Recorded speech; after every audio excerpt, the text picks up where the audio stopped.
Yeah, where do we start? Tulip Siddiq, you couldn't make it up. Labour's anti-corruption minister has been investigated for, yes, you've guessed it, corruption. Tulip Siddiq, the Labour MP for Hampstead and Highgate, is the niece of 77-year-old dictator Sheikh Hasina, who leads the Awami League party and is the longest-serving Prime Minister of Bangladesh. Now, she is Tulip Siddiq's aunt and was outed last year after serving 15 years in the hot seat. Her aunt had a, shall we say, interesting record when in power. Apparently many of her opponents were attacked and arrested, imprisoned, and some even wound up dead. Tulip, despite apparently trying to distance herself from her aunt, accepted a London flat, reportedly given to her by a person who had links to her. Now, ironically, Tulip's brief includes countering economic crime, money laundering and illicit finance. Yet she was reportedly given the two-bedroom property near King's Cross in 2004, and land registry documents revealed that she had not paid for the property and that Abdul Motif, a developer with links to, yes, you guessed it, her aunt, had given it to her. Not dodgy at all, eh?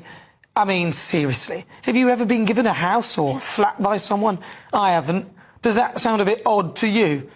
And last week, it was revealed that Tulip accepted freebies for 2 Cricket World Cup matches a few years back, which she correctly recorded in the Register of Interest from a company with links to her aunt's party.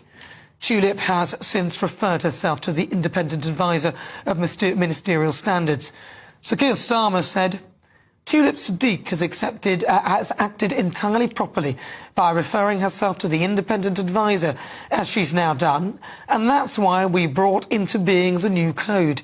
It's to allow ministers to ask the advisor to establish the facts, and yes, I've got confidence in her, and that's the process that will now be happening.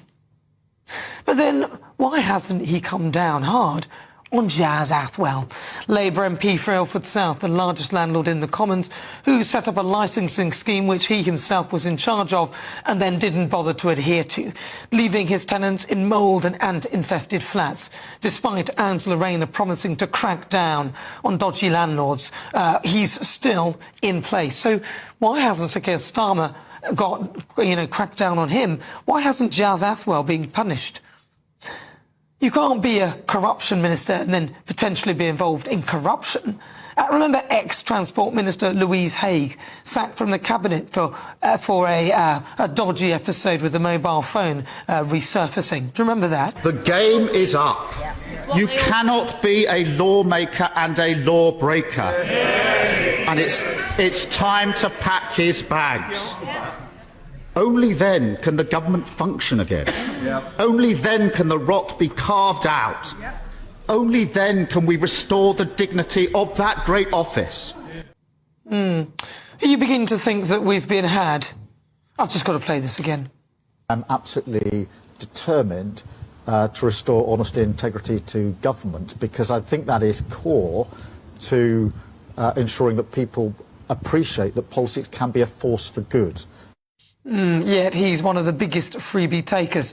I'm afraid this Labour government are turning out to be worse than the Conservatives, and that's not easy. And it's only been 6 months. God help us.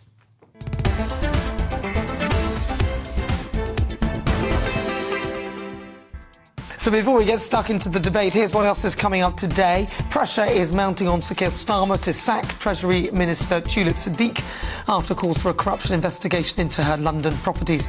Then, in my Great British Debate this hour, I'll be asking, should Tulip Siddiq be sacked?